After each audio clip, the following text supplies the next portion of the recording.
Good day, everyone, and welcome to our next grant writing session. Can everybody hear me? Need a heads up. Okay, thank you very much. We're fortunate today to have two of Ashford's finest with us. Our two presenters are Dr. Nina Bell and Dr. Jeral Kirwan. Professor Bell started at Ashford University as an associate faculty in 2011 and has moved into a full-time role the following year.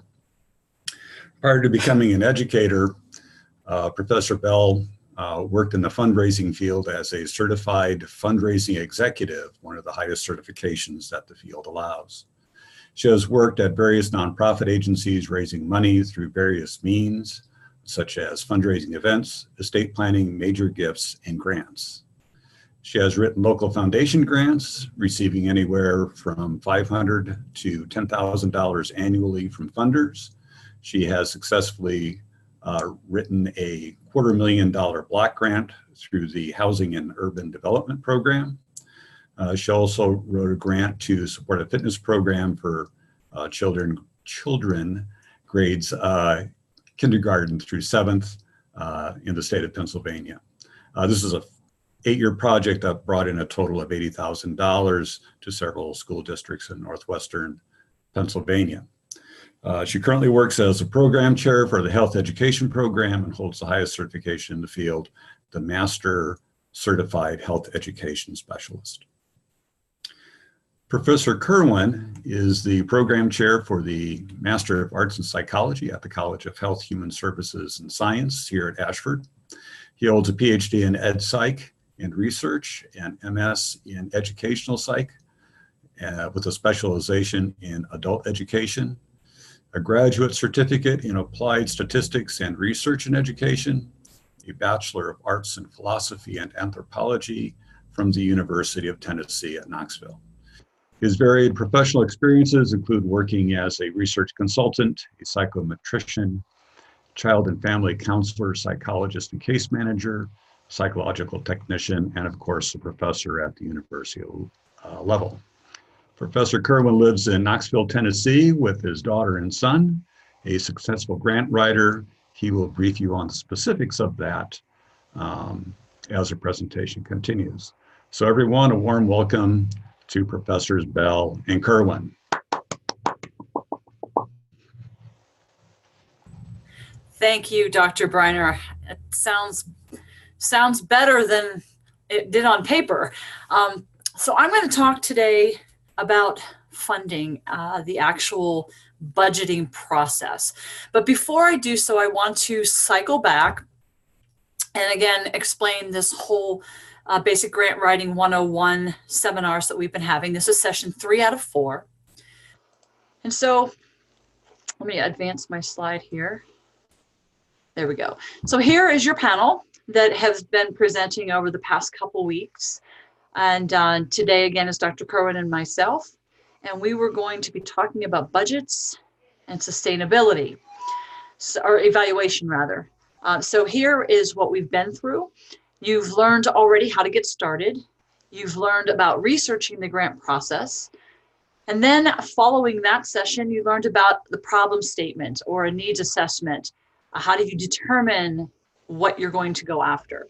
The goals and objectives of said needs, and then the methods and activities that apply to that in relation to the grant writing process. Now we're going to focus our attention on budgets and sustainability, and I will leave the evaluation section to Dr. Kirwan's section. So let's review the budget. The most important thing, and I can't stress this enough, is review the grantor's budget requests. Most grants will have a detailed budget sheet that you need to complete. You can't just submit an Excel spreadsheet and say, this is what I want.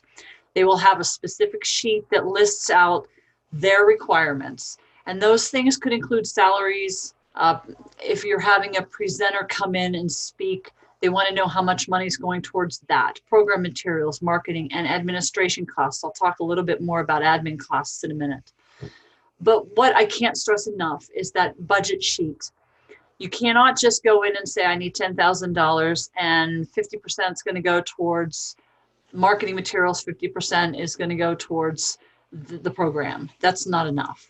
And especially with a larger grant, most of the grantors, the people with the money, want to know specifically what you're doing with it.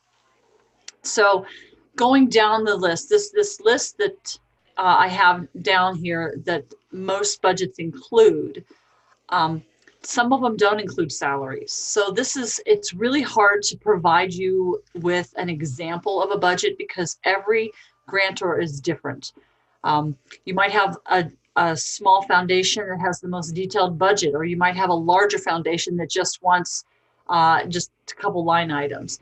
So review the request, review the application in depth, make sure that you're crossing all the T's and dotting all the I's in regards to the budget. So as far as these little items here that I have listed, salaries, some budgets also require that you list out what's in that salary. So if you say your research, let's say you went after a research grant and you're going to pay $10,000 towards the salary of the primary researcher. Some grantors want to know what that $10,000, how that's divided. Is that straight out cash, or are they getting some of that in benefits? If that's even included. And some grants will cover your benefits depending on the grantor. So you really need to look at that budget request and make sure you iron out all the details. And they also want, in some cases, they want to know who specifically, not just the primary investigator is getting $10,000, the secondary investigator is getting $5,000. They want to know the names. I've actually done the HUD grant that I wrote with $250,000, want to know specifically who was getting X money. So you had to list the actual name. Jane Doe is getting this much, and here is what her role is. John Smith is getting this much, and this is what his role is. So again, I can't stress enough, read the information that your grantor or foundation is looking for in regards to that. In terms of presenters, sometimes you can get a grant to do a program, and I'm thinking in the terms of public health because that's my field. Sometimes public health will put a program together and get a grant to bring in a presenter to speak. Okay, so how much of that is going into the presenter's pocket? How much of that is going towards the amenities to actually have that speaker? So it could be the venue. Are you paying for the venue? Are you paying for AV equipment? Are they going to have handouts? So are you going to actually pay for the printing? So there's so many line items that you have to look for in the budget request and itemize everything. Materials for programs and the projects, similar type of thing. If you're looking to, I'm going to use the example of my children's program. That was a program that ran for 8 years in Pennsylvania. I had to highlight every single element that I was purchasing for my children. So I had 100 kids, and we were going to give them all a piece of some type of fitness equipment to take with them for every week that we did the program. So one week, for example, we taught the kids how to jump rope. They all got to take the jump rope home. So I had to plan out, okay, what does jump rope costs? Multiply that by 100. And what are you going to do with the extra jump ropes when you're done? Because if you only have 97 kids, what are you going to do with the 3 extra jump ropes? We had to actually explain that and explain what we were going to use the jump ropes for. So there's quite a bit of detail involved. Marketing, if you're going to use some of your money for marketing, let's say you are going to do a community-wide program, are you going to spend money on internet advertising? Are you going to be doing some newspaper ads, TV ads, billboards? What does it look like? They don't necessarily need to have the actual design, but what's going to be on there? Is the grantor's name going to be included in the marketing materials? Quite frankly, it should be, especially if they are giving you the money to do it. Sponsored by XYZ Corporation. And then administrative costs. That's kind of the catch-all, but they still want to know the details of administrative costs. Are you paying for secretarial support? Are you paying somebody to, and sometimes that can fall into salaries if you have ancillary people reporting to you, such as a secretary or somebody who is just your assistant. That could fall under salaries or administration costs, depending on how the budget is actually listed out for your budget, the budget request by the grantor. Another administrative cost could be your paper clips, staples, all those types of things. And some budgets actually want you to spell that out. Are you actually going to go buy a ream of paper, and what's that going to cost you? And have you costed out the cost of a ream of paper at Staples versus Walmart? That type of thing. And again, some grantors don't care about that. They just want a total number. Maybe say, okay, we're going to spend $500 on administration costs and leave it at that. They don't necessarily know, they don't need to know what specifically that is. And then other supporting funds need to go in the budget. And this is where you have matching dollars. So do you have additional support for your project? Let's say you're going to do a community-wide type of project. Doesn't even matter what it is. Do you have other people supporting this project? It doesn't matter if it's $100 from the jewelry store. They're on the strip that you're going to be doing something, or is it a $500 community grant from Walmart? They want to know that there are other people supporting the project, because sometimes that can make your grant stronger. If you are solely relying on this particular grantor for all of your money, it's harder to get. But if you have supporting grantors, even at small amounts of $50 to $100, that just shows there's a little bit more excitement for your project and there's more support, and it's likely going to be successful. So additional funding. And that also includes in-kind donations. Let's say you're putting together a community fair maybe for diabetes awareness. Maybe your local community center is going to donate the space to have that fair. That can be a monetary gift of in-kind donation. So you have to figure out, if you bought the space, what would it cost? And that is a supporting dollar amount. And that also would include, if you've got people volunteering, you can count their salaries as part of in-kind donations as supportive evidence. Some budgets don't want that. Some budgets, you don't have to put any supporting information in. However, if it doesn't say it specifically in the budget, it might be a good idea to write it up in your budget justification notes, and I'll get to that in a moment. But one of the things about matching dollars, which is not a separate line item here, but it comes in with other supporters, sometimes companies will, or even foundations, will be more likely to give you money if you have money already in. So let's say your local business is willing to give you $10,000 to get something started. And then you go to this grantor and say, we already have $10,000, will you match it? And that's another possibility too. Or the other way around. You can say, if this grant comes through, I have another funder over here that will match that, maybe 50% to the dollar or 100% to the dollar. These are all things that need to be taken into consideration when you're putting your budget together. So I want to go to my next slide, and this is a really basic sample budget. And I say really basic because I basically just wrote it myself, because as I was looking at some of the foundation grant budgets, it was really difficult to find one that, number one, I could put on the slide where you could see it. And then some were just so off the wall and out there and several pages long. So again, I can't stress enough to read the information from your grantor on what they require. So these are the basic line items: the personnel wages. So how much are you requesting from this funder? Do you have other funds? Now that other funds could include your volunteer. So let's say I work at a company that my assistant's going to volunteer her time. I would put her time, her wages in there. So she devotes 1 hour a week to this project. You multiply that out by the number of weeks in the project.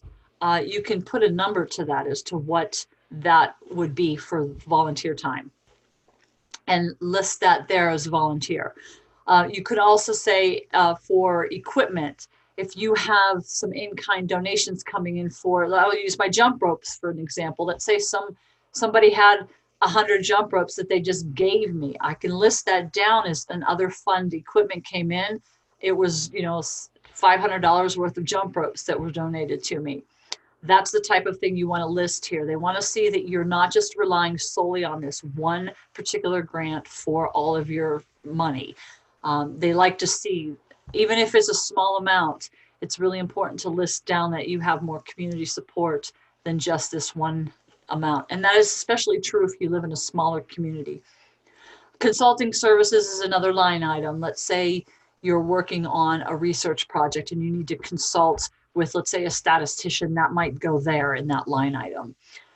Travel, let's say you are doing a research project and you want to present this somewhere. How much will that cost you to get to wherever that somewhere is? You know, let's say you're going to go over to Europe and present. We've had people from our college already do that. What will that cost? And is that money coming out of this particular grant that you're asking for? And other is another catch-all. Most budgets don't have that other line item unless it's a small amount. For example, some local foundations that give up to maybe $5,000 in grants will have an other line item, but they want you to explain what that other notation is. And that's where the budget justification comes into play. You need to explain every line item in detail. What are you using the jump ropes for? What specifically are the kids going to get out of it? And why is it necessary for this project? And why should I fund it? Every little thing that you're thinking it through as far as your project goes, you need to explain in a lot of detail and as much as you can why you want that particular item. Why should I pay or give you $10,000 for the primary investigator? Why do you need that much money? What kind of time are you putting into it? What is the end result? You need to justify every small little element in there. The more you put in as far as explanation and detail, the more likely the budget or the foundation or grantor is going to understand what you're going to use this information for. And they don't have to call you back and say, well, I don't understand why you need $10,000 for the primary investigator. Why so much? Or, you know, why do we even need a primary investigator? Why do we have to pay personnel? And then explain how and where the other funds are coming from. So if you have equipment that has been donated, explain where they came from and how you got to that dollar amount. So back to my jump rope example, if the equipment is that jump rope and you got them donated, that needs to be explained. Okay, so if I came up with the number of $500 value of those jump ropes, how did you come up with that number? Explain it. Well, that's pretty simple. You can say, you know, jump ropes cost X per times 100, and that came up with the dollar amount. But that's what they want to know. They want to know where you came up with the other money. You can't just list an estimate in there. Now, when I did the HUD grants, one of the things that they required me to do was put it down to the pennies. So I had to list out, okay, my equipment costs were $1,529.39. Most grants don't require that kind of detail. HUD did, but there are some grants that want it down to the penny. Some just want it rounded off to the dollar. Once again, read the instructions on the grant and make sure you're following it to a T, because sometimes if they don't want it to the penny and you put the budget in that detail, they'll throw it away. It's too much of what they don't want. And one of the last pieces on budgets is, how are you going to sustain this whole thing in the long run? So let's use my 8-year project with the kids. I didn't know actually it was going to run that long. My sustainability was non-existent the first year I applied for a grant. It was supposed to be a 1-year research study of introducing kids to sports. That's really all it was. But the school requested it back year after year after year. So the second year, I actually had a sustainability plan. It was more or less from the school district. They had asked for it. They were willing to support it using their volunteer help. They were willing to even put in some money for keeping the program.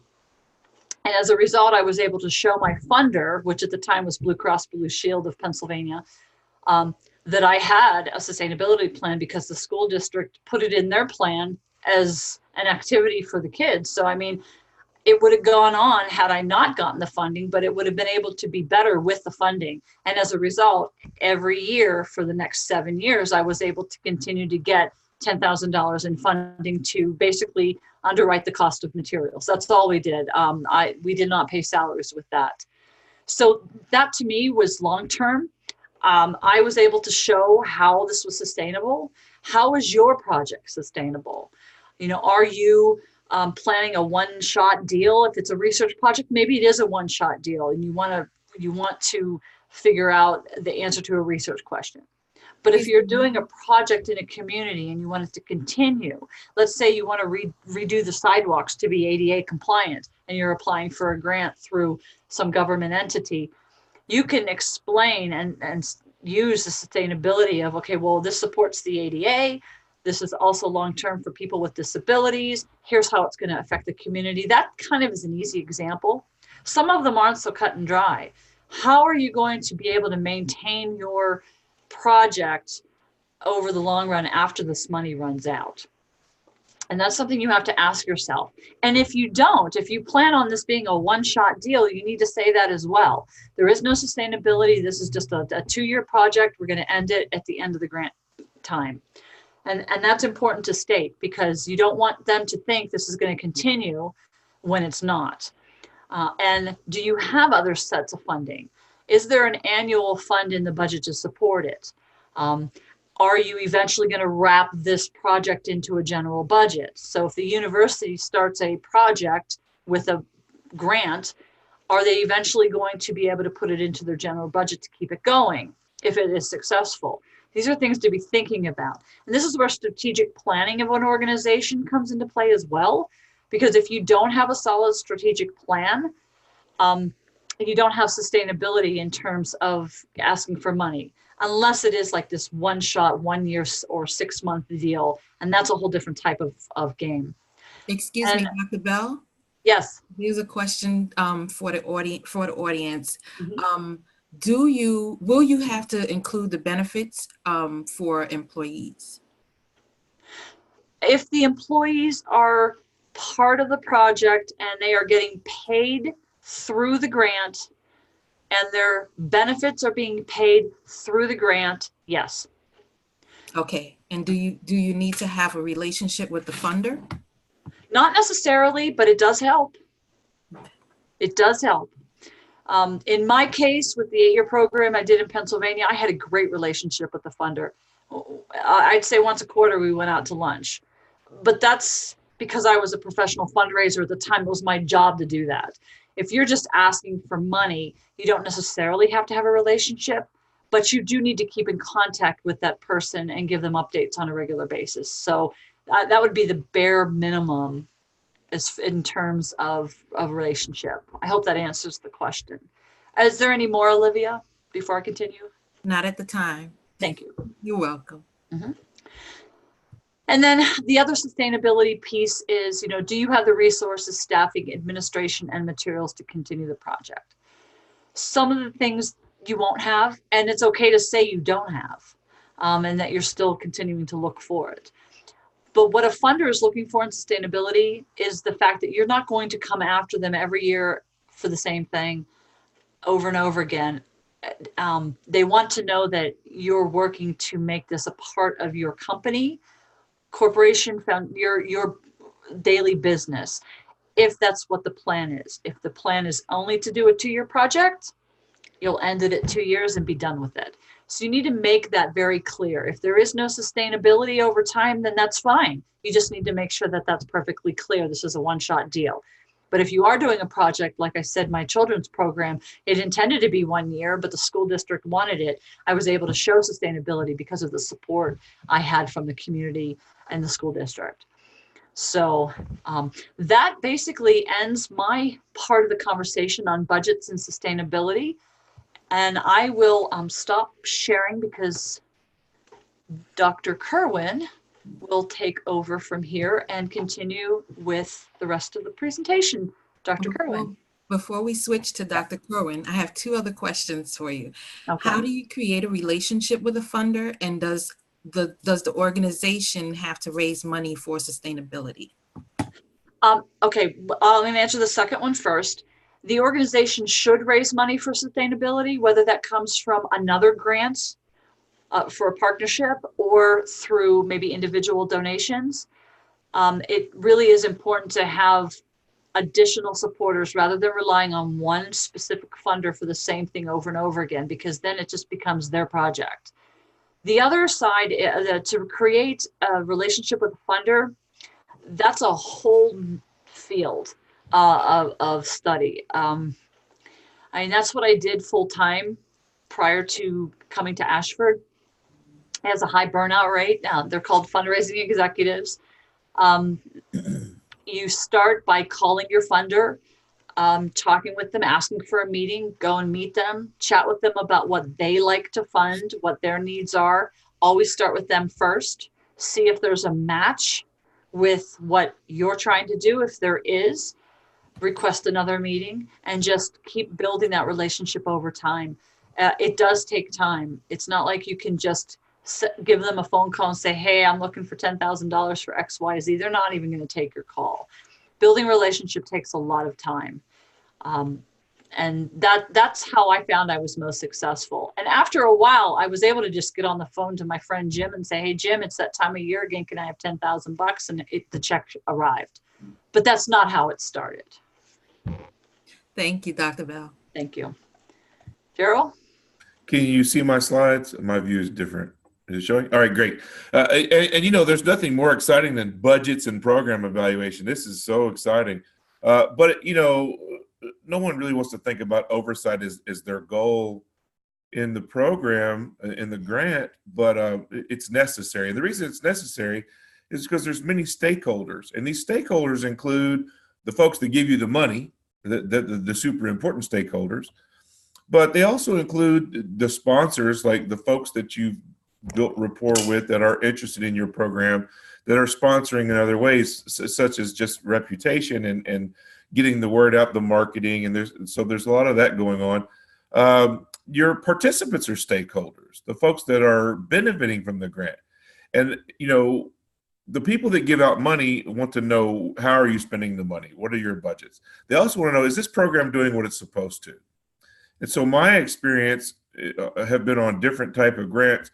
I did some work with the Carnegie Foundation and with the Oak Ridge Institute for Science Education, and our grants were around $500,000 to $5 million. And these are NSF grants, National Science Foundation and National Institute of Health grants, and they require program evaluation. And program evaluation is typically 5 to 10% of the budget.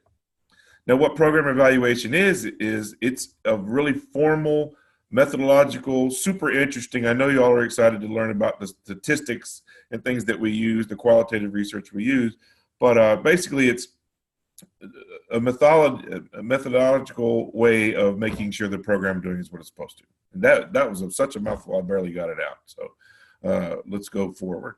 So state and federal grants often require some sort of program evaluation now too. It doesn't have to be a large grant. It's just my experience.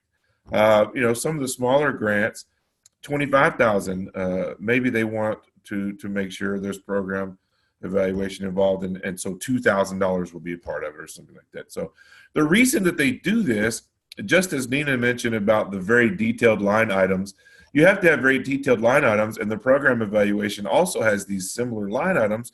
They want to make sure your budget has done what you said it has done. They want to make sure the reporting is reporting all the information. What some people will do, and you might be surprised to hear this, but some people might emphasize all the great stuff that they did and not mention the things that didn't work. Well, the program evaluation, the requirement is that it's either a third-party group or person, or it's a team member in the organization that's not part of the research team. And the reason we do that is we need an impartial view. The program evaluator comes in and says, here's what's working, here's no, it's not working. Here are areas for improvement, here are recommendations. And so the whole goal is to make sure, again, the grant is doing what it's supposed to do. So there's project monitoring. As Nina mentioned, there could be periods where we want a monthly report, a quarterly report, an annual report, whatever, to make sure that the money is going on. Because what people don't realize is that at the end of the program, if you didn't use all the money, You don't get to keep it. The money's gone. And if you did things, like if you had this very specific line item budget and you didn't do that, you spent it on something else, they're going to ask you for their money back. And so that's really important that they want to know that you spent the money where you said you're going to spend it, that what you spent it on is doing what you said it's going to do, or not, but at least it's fairly evaluated. And then so it could get more complicated. On a $5 million grant, we had site visits, we had audits they would have accountants come and review the budget way beyond the scope of program evaluation. But just so you know, there's a lot of people involved, and the more money it is, the more people are involved. All right, performance budgeting. Budgeting right up there with the most exciting stuff in the world. I just love budgeting. But, you know, as Nina went through in detail, you have to have a formal budget. You have to declare each and everything you're using it, when you're going to use it typically. Often you'll have quarterly goals that you're supposed to meet, and if you don't, you have to adjust them. There are milestones, like if this is a 2-year grant, we want to know at 6 months that you're going to accomplish A, B, and C. The program evaluator will be able to say, this is being accomplished, this is not being accomplished. You know, for next quarter, we need to work on this. And so it could be monetary markers, it could be performance markers, it could be, you know, participant markers. Maybe your goal was 100 people getting jump ropes and only 50 so far signed up. That's something to address, and that actually could end up ending into a grant revision where, okay, we offered you 100,000, now we're going to adjust it to 50,000 because it seems like your project is not going to be the scope you expected. So things like this happen, and it can get very complicated. But when having a program evaluator, you have a third person or a third party or a third team that's helping you. And the goal of the program evaluator is not to judge and say, oh, you're not doing your job with this money. The goal is to go, this is what's working, this is what's not, here are our recommendations for moving forward. Again, many state, federal, and foundation grants require these updates and this program evaluation because it's their money and that's what they want you to do. They could be monthly, quarterly, fiscally focused. They could be performance focused. They could be focused on milestones. And typically, program evaluation is helping folks manage for results. We want to make sure the grant is doing what it's supposed to do. Great stuff. Performance reports are right up there with budgeting on just fun stuff to do. Even though it's not fun, it's necessary. It's really important. Now, the project goals and monitoring plan outline the proposal, outlining these things. What are the applications? What are the goals? What are the objectives?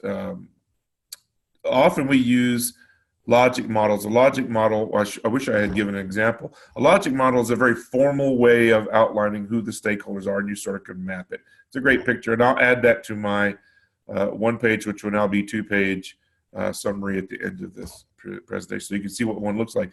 But a logic model or an application statement or an objective mind map, if you will, allows you to see these milestones and the stakeholders and these outcomes that we're looking for.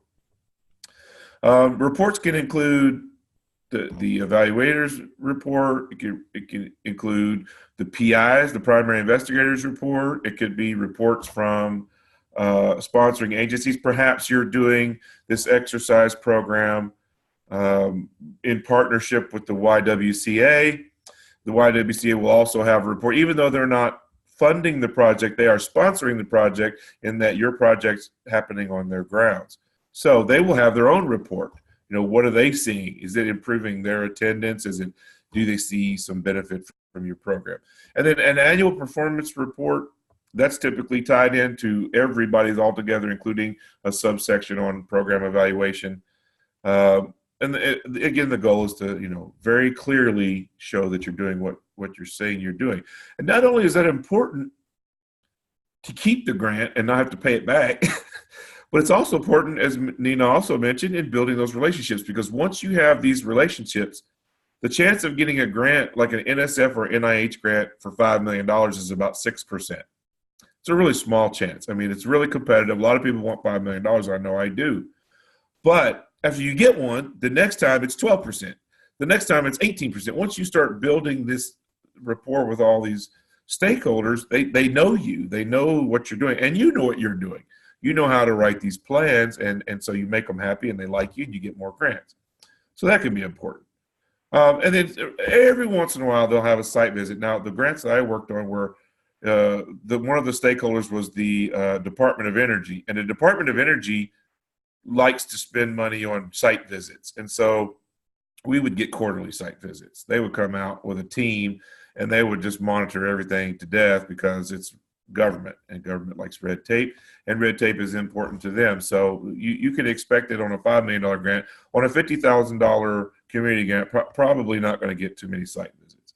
So it's all perspective in the size and scope of the grant and who the stakeholders are, which is why it's really nice to identify them at the beginning, because you can expect these things and you can make sure the dishes are washed.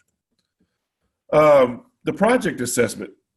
So when a program evaluation assessment, for example, or the budget assessment or whatever, they're going to look at the strengths of the program, possible weaknesses. So if we're not spending the money, we need to step it up. We need to get the money spent. How are we going to, get extra jump ropes? How are we going to do this stuff? Some changes that have occurred since the last report, as I noted, changes are fine. You just have to let people know. So part of your report will be to the grant and all the stakeholders, the grant issuer, and you'll say, look, things have changed. Jump roping wasn't working as well for us. We're going to go to weightlifting, whatever. And then it gives them the opportunity to say, okay, that's fine. We'll approve that. No problem. It's just a minor change. Still working out, still getting kids involved. That's cool stuff. But you have to report it because you don't want to just start doing weightlifting and at the end of it say, well, we didn't do jump ropes. We did what we wanted to. And the grant issuer might say, well, we didn't agree on that. So updates are important and changes do occur, and that's okay. Summary of the progress of the project. Are you on schedule, behind schedule, meeting these goals? Are you meeting these milestones? Are there any sudden outcomes that you didn't expect? Those are pretty cool. And then, the program evaluation always includes suggestions and recommendations. So if I'm doing a program evaluation, I'm going to say, this is what you're doing well. This is what's lagging. Here are some suggestions and recommendations for improvement. And you can take it or not take it, but the weight of the program evaluation is more than the PI's opinion. And so if this is a grant, the National Science Foundation says, well, the program evaluation team says you should have done this, and you totally ignored them, that's not going to do well for the primary investigator. So the primary investigator should work with the program evaluators to improve their entire project. And that's the goal. Program evaluation is not a judge.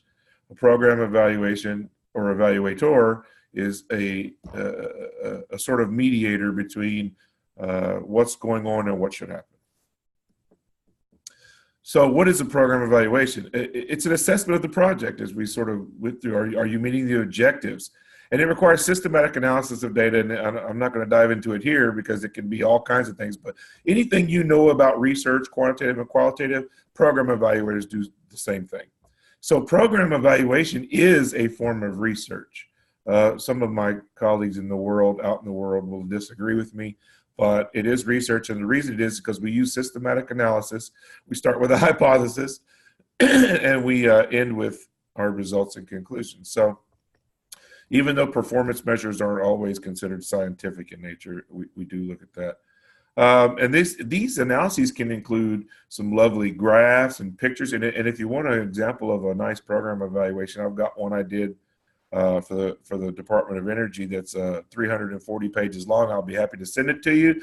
I expect you to read every word and look at every picture because I took a lot of time on that. And then sometimes the organizations require a dedicated internal evaluator, which is somebody not on the project that works for the organization. So here at Ashford, it could be, maybe Nina and Wayne and I are on a project and we have a grant and the three of us are noted as the investigators. And maybe Olivia wants to be the program evaluator and she has skill in that area, and they might say, that's fine, no problem. Or if they, for some reason, for many reasons, they may desire a third party independent contractor to come in and do it. And I'll tell you, Department of Energy didn't really care, but National Science Foundation does. And so you have to think, that's why you go back to who are the stakeholders. Well, the main stakeholder is really the Department of Energy. That's who we're doing the project for, but NSF gave us the check. So we have to go by what everybody wants, and ideally we agree on everything. But no matter what happens, you default to the money. The money is going to lead the way. So again, the program evaluation should include areas that the grant is doing well. We're meeting these outcomes. We're meeting these milestones. We're hitting our short-term objectives, long-term objectives, midterm objectives. Some objectives, as Nina noted, can be a month, a day, a week. Some could be a year, could be 2 years. It could be a performance objective where we don't have a particular time, but we want to know when you get 50 jump ropers. Once you get 50 jump ropers, let's make it a note and let's evaluate the outcomes. How's that jump roping going? And so it just depends. Sometimes the program evaluation is tagged on at the end, which is not a good idea. Since the program evaluator's goal is to help the project, help the investigators do their job well and use the money well, it's ideal to have the program evaluation start at the very beginning. And I can't emphasize that enough, because you don't want somebody to come in at the end and then they become the judge and say, well, you should have called me 6 months ago because you didn't meet these outcomes. If you start at the beginning and have the program evaluator sort of part of the team, even though they're in the shadows perhaps, it helps the project move smoothly, and it's to everybody's benefit, because we're going to help you make sure you're meeting your goals. And that's all I got. Yeah, Jeral, one of the things I wanted to add to that evaluation, I recall inviting my my funders to my project. Now, obviously, I was doing a project. I wasn't doing a research study, but we invited them for the kickoff, and sometimes he would be able to come. Halfway through, we'd invite them to see what our kids were doing. And then at the very end, when we had the celebration party, I always invited the funder. Now, did they always show? No, but the invite is there. And there was always an end report. As Jeral said, we marked where we were halfway through in this report. We marked, okay, here's what we accomplished so far. Here's what the problems were. Here's what's been going well. And here's the final ending. And it was always important for me, and I think for the funders as well, to include them in your review. Even if you don't have an outside evaluator, if you are doing a self-evaluation, include the funder in that evaluation process, because they want to know how their money is actually helping the project or the community or whatever it is. They like to be involved, and that's more or less going to give you the relationship building you need if you want to grant the next year. Yeah, and that is one example. One of the projects I worked on was the Nobel Laureate project, where it's with Oak Ridge National Laboratories, big Department of Energy stuff there, nuclear stuff. But what it was is new graduate students or mid-level graduate students that are in science and engineering would be partnered up with a Nobel laureate. They would travel to Germany and meet these 50 Nobel laureates. The Nobel laureates would come here. We had a conference at the end of it after a few years, where and then it became an annual conference. The conference is held in Oak Ridge, Tennessee at Oak Ridge National Labs. Nobel laureates are presenting on fascinating topics like string theory, and anything you see on Big Bang Theory, they talking about that stuff on a daily basis. And part of my job was to sit in every session, or there was a team of us, so I didn't sit every session, but someone was in every session taking notes about that session. And some of the sessions were really cool and interesting, and some of them were so far beyond me that I didn't know. But there were many, many stakeholders in that. The Department of Energy sit down like 100 people. Not only to present, but to walk around. And they would walk around and go in these presentations. We were evaluating the snacks. We would evaluate, was the coffee hot? Was the snack freshly prepared? Was there a variety of snacks? Was there a vegan option? Was there a vegetarian option? Were we cognizant? Because many of the Nobel laureates are from other countries. Did we have Indian food? Did we have something that someone from Germany would want to eat? And so it's a big, that's why it was a $5 million grant. but the stakeholders, many different stakeholders, the Nobel laureate committee was there, and so you want them there, but they also want to be there. They want to make sure their money's going where it's supposed to, because the whole goal is to spend $5 million wisely on doing something that's pretty neat to them. And so, yeah, it could be a small thing. It could be a big thing. I just want to interrupt for a second and ask if anyone has any questions. I haven't seen any questions pop up in the chat, so everyone's been pretty quiet. I just wanted to know if there were any questions so far for Dr. Well, Olivia, that's because Dr. Kirwan and I are just perfect. I want to know what Eric meant with Tai Chi. I need some Tai Chi. Oh, he was talking about if jump roping doesn't work, what should you change to? And he wrote. Oh, absolutely. I like that idea. But I mean, it doesn't. I think grant writing in itself is not rocket science. It's just detail science. Details.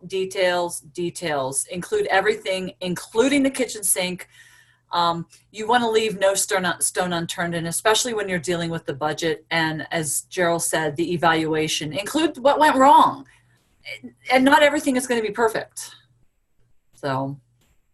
And it could be something, I loaded some big ones, but it could be something as simple as at the end of your project, we need a 2-page statement describing the successes and failures and future directions if you continue the study. And so yeah, and one of the it's things, just a statement. Exactly. And one of the things I did for my funder for my kids program is I did a PowerPoint presentation with photographs, and I went to their office and presented. That was the final kind of presentation on, what went right, what went wrong, and thank you for the money. You can't say thank you enough. Yep. Susan, that's a great point. A lot of people have asked me recently because, there's a lot of interest in getting some grants, and they'll say, how can I go get a grant? Well, you can't. It does take a village. Even a small grant, it takes a team. Just a simple NSF proposal for $100,000 requires about a 60-page grant proposal, and it has to be perfect. One font mistake, one heading out of place, and they'll toss it in the trash. They won't even review it. And so it takes a team to go over it and to have many eyes on it and things like. Even small grants would require, a couple of people. So I agree, it takes a village. Well, and on that note too, you want to make sure you have a second pair of eyes to run through for typos, especially in the funding, because if you've transposed to zero, that is significantly different, $1,000 versus $100. Yeah, for sure. Yeah, so it's always good never to go it alone. I know you can, but especially considering that Ashford's going to be a nonprofit, we've got a boatload of people here that have experience at minimum in proofreading, and that's the person you want to look at your document. And I'm thinking in Pamela Murphy is one that comes to mind. Let her run her eyes through it. She'll catch every typo there is. I think she's on in this call, so look out, Pam. You might be having a lot of people calling you about proofreading.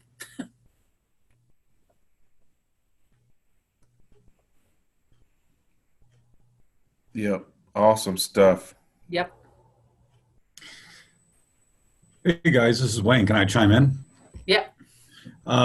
Nina, you mentioned grants in kind or something along that line early on, and we had I think it was the very first session, a question about matching grants. Yep. Or matching funds, and so I thought this would be the perfect time for me to insert my little thing I'm supposed to now.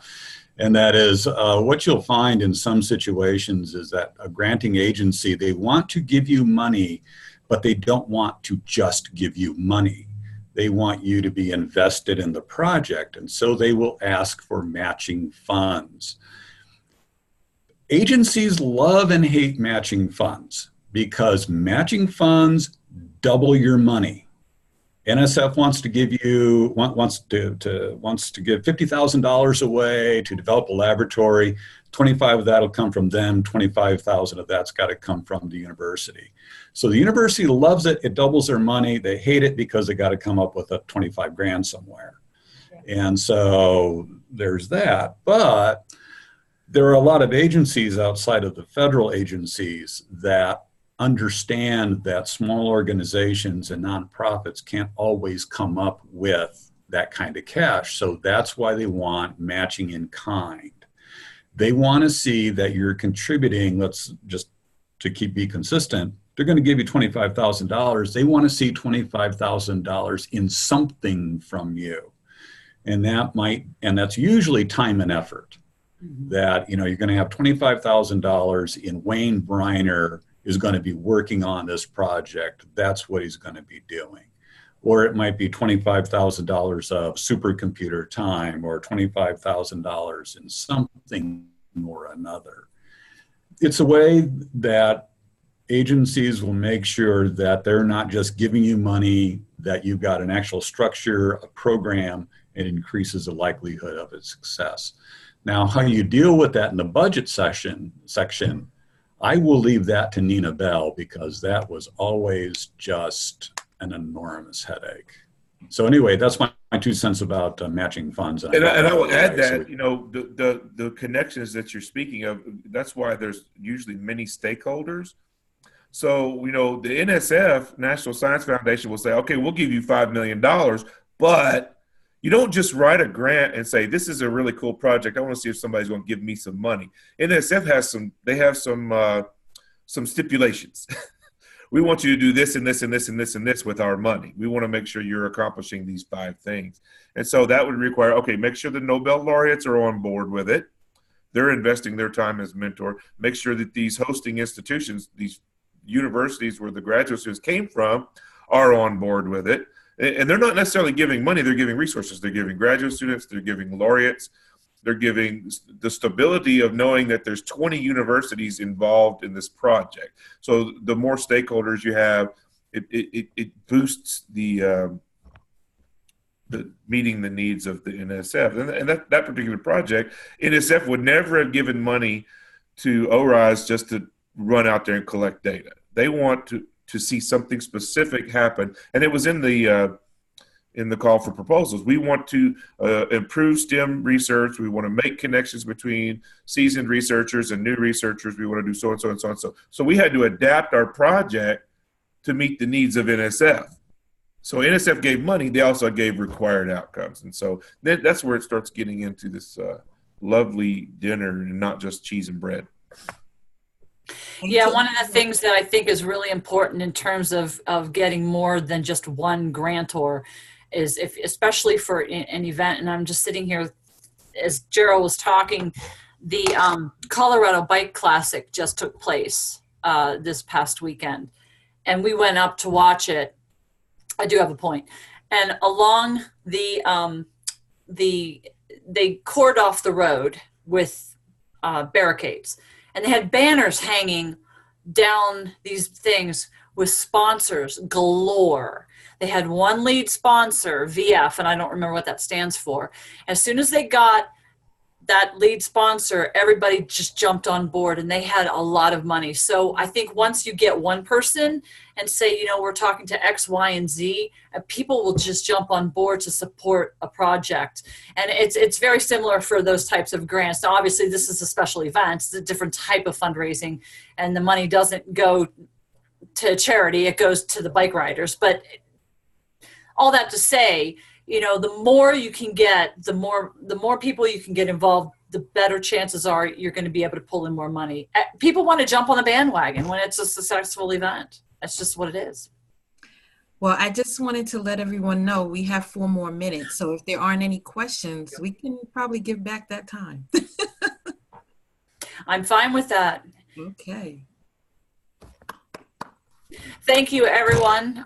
Wayne, I'll let you do closing remarks then. My closing remarks are, thank you, everyone. I think this is beneficial. Thank both the presenters for a fine job. Olivia for keeping an eye on the questions. And we will see you again in a couple of weeks, and we'll wrap this up. Thank you, everybody, and have a good rest of the day. Thank you. Thank you.